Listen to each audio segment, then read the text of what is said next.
In general, it does seem to be the case that China will make very big promises of investment, but it won't always live up to them. And that's not just an issue that the Czech Republic faces, it's an issue that a lot of countries in Europe and around the world face as well. Those 7 challenges for European countries will include whether or not projects respect the sovereignty of those countries properly, whether or not those projects are corrupt, whether or not those projects are transparent. That is, does everybody have a chance to see what's going on?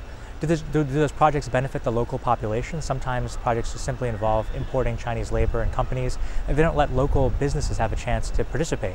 So these kinds of questions are going to be relevant to European countries just as they're relevant to countries around the world.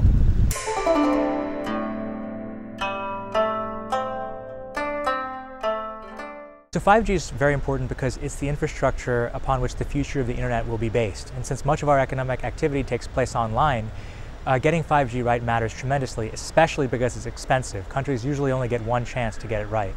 Why should European or other countries be a little bit concerned about Huawei?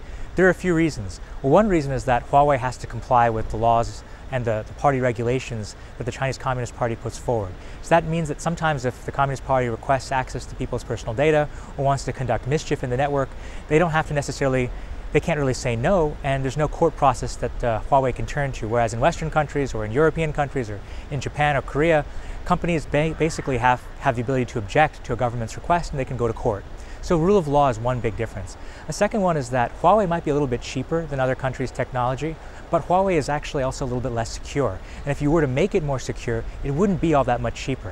And I think a third and very important point is that the question about Huawei is not really about the US and China. It's not really about economic competition between the US and China.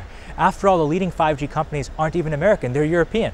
So the question is really whether European companies will lead in 5G or whether Chinese companies will lead. And we think it's better for European companies to lead because those companies are more trustworthy ultimately than a Chinese company. And since we are in Europe, of course, maybe it makes sense to use a European solution.